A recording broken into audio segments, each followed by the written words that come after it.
You can tell a lot about someone's financial life by what they consider normal. Not what they earn, not what they save, but what they don't question anymore. The $7 coffee that used to feel like a treat. The streaming services that quietly multiplied. The car payment that somehow became a permanent part of life instead of a temporary one. None of it feels extreme. None of it feels irresponsible. It just feels standard. And that's the part that's hard to see, because the biggest financial decisions most people make aren't the dramatic ones.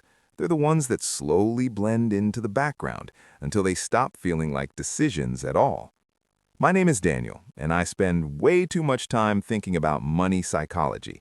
And lately, I've been noticing something that's honestly a little unsettling.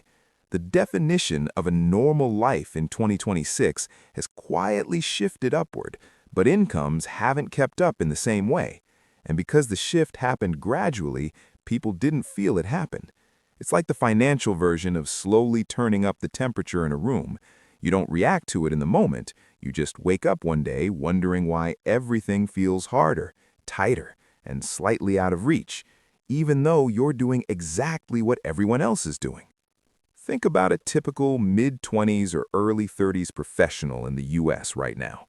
They're not living extravagantly. They're not flying first class or buying designer everything.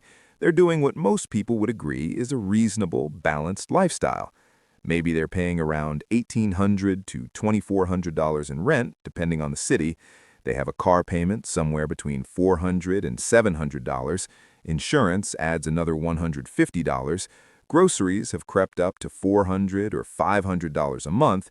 And then there's the quiet category that almost no one tracks properly, which is everything else. Subscriptions, eating out, small upgrades, convenience decisions, things that individually feel harmless, but collectively shape your entire financial reality.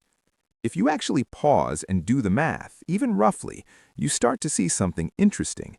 Rent at $2,000, car and insurance around $700, groceries at $450, utilities and phone at maybe $250, subscriptions and random spending easily another $300 to $600 without trying very hard. You're already somewhere around $3,700 to $4,000 a month, and that number doesn't represent a luxurious life. It represents a life that looks pretty ordinary on the outside, the kind of life people would describe as doing okay. Now here's where it gets uncomfortable. To support that kind of lifestyle without constantly feeling pressure, you'd probably need to be earning somewhere around $70,000 to $90,000 after taxes, depending on how aggressively you want to save. But a huge percentage of people are earning less than that, which means they're trying to sustain a normal life that their income doesn't fully support. And instead of adjusting the lifestyle, which would feel like falling behind, they adjust something else. They adjust their expectations of what it feels like to live with financial pressure. This is where the real cost of being normal starts to show up. It's not just about the numbers, it's about what gets quietly sacrificed to maintain the appearance of stability. Savings get delayed, investing gets postponed, emergency funds stay half-built. People tell themselves they'll start later, when things calm down, when they make a little more, when life feels less expensive. But life doesn't really calm down. It just introduces new versions of the same expenses at slightly higher levels. And what makes this even more complicated is that the pressure doesn't feel like it's coming from you. It feels like it's coming from everywhere else. You look around and everyone else seems to be managing. They're going out, upgrading phones, traveling occasionally, keeping up with the same baseline of living. So if you're struggling to do the same, it doesn't feel like a system problem, it feels like a personal one. You start questioning your discipline, your decisions, your income, instead of questioning whether the definition of normal itself has quietly become unsustainable. There's a subtle psychological shift that happens here that most people don't notice. Once a certain expense becomes normalized, it stops being evaluated. Nobody sits down and reconsiders whether they actually need a $600 car payment every single month. It's just what people do. Nobody questions why their fixed expenses have slowly climbed to a point where they have almost no flexibility left. It becomes background noise. And when something becomes background noise, it becomes very difficult to change, because changing it feels like disrupting your entire life, not just your finances. Now think about what happens over time. Let's say someone is spending an extra $500 a month just to maintain this normal lifestyle. That's $6,000 a year. Over 5 years, that's $30,000.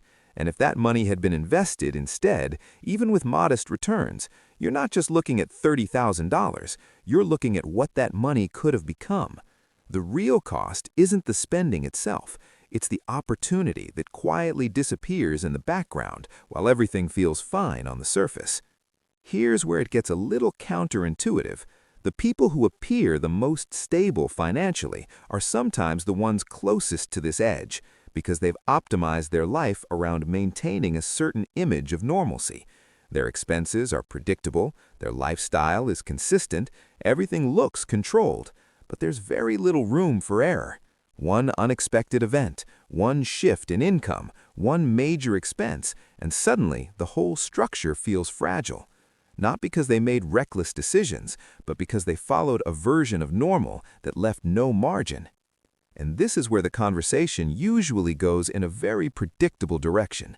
People start talking about cutting coffee, canceling subscriptions, making small tweaks, but that misses the point entirely. The issue isn't the small things. The issue is the framework. It's the assumption that a certain level of spending is just the baseline cost of existing as a functional adult in modern society. Once that assumption goes unchallenged, everything else becomes a game of minor adjustments inside a system that's already working against you. If this is resonating with you even a little bit, this is probably a good moment to pause and subscribe, not because it's some scripted call to action, but because these are the kinds of conversations that most people don't have openly, and they tend to matter more than the typical advice you hear everywhere else. What's more interesting is how this plays out socially. If you decide to step outside of this normal framework, even slightly, it doesn't just feel like a financial decision, it feels like a social one. Driving a paid-off older car instead of financing a newer one, living below what you technically can afford, saying no to certain recurring expenses that everyone else accepts without thinking. These choices don't just change your budget, they change how you fit into your environment, and that discomfort alone is often enough to keep people locked into patterns that don't actually serve them. There's also this quiet contradiction in how people think about money today. On one hand, there's more awareness than ever about investing, building wealth, financial independence. On the other hand, the day-to-day lifestyle choices that would actually support those goals are often completely disconnected from that awareness. People want long-term financial freedom, but they're simultaneously maintaining a present-day lifestyle that consumes nearly everything they earn. It's not a lack of knowledge, it's a conflict between identity and behavior. And the longer that conflict continues, the harder it becomes to resolve. Because once your life is built around a certain level of spending, scaling it back doesn't feel like optimization, it feels like loss. Even if the change would objectively improve your financial position, it still feels like you're giving something up, not gaining something. And that emotional framing is powerful enough to keep people in place for years. So the real question isn't whether the normal lifestyle is affordable. For many people, it technically is, at least in the short term.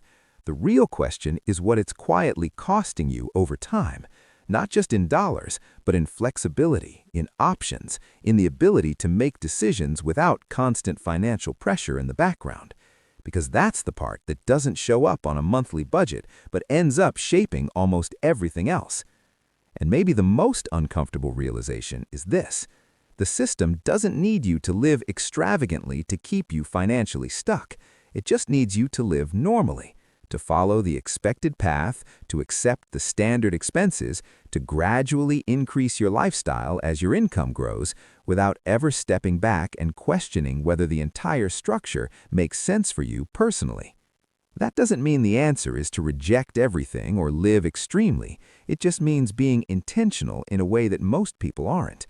Choosing which parts of normal actually add value to your life, and which ones are just habits you inherited without realizing it. Because once you start making those distinctions, even small ones, you begin to create something that most people don't have, which is margin. And margin, more than anything else, is what gives you control. If you've made it this far, you probably already feel that something about the default path doesn't quite add up. So before you move on, take a second to subscribe, because these kinds of conversations tend to stay in your head in a way that can actually change how you make decisions over time. And I'm curious, when you really look at your own life honestly, what's one expense that feels completely normal to you right now, but deep down you know might not actually be serving you anymore?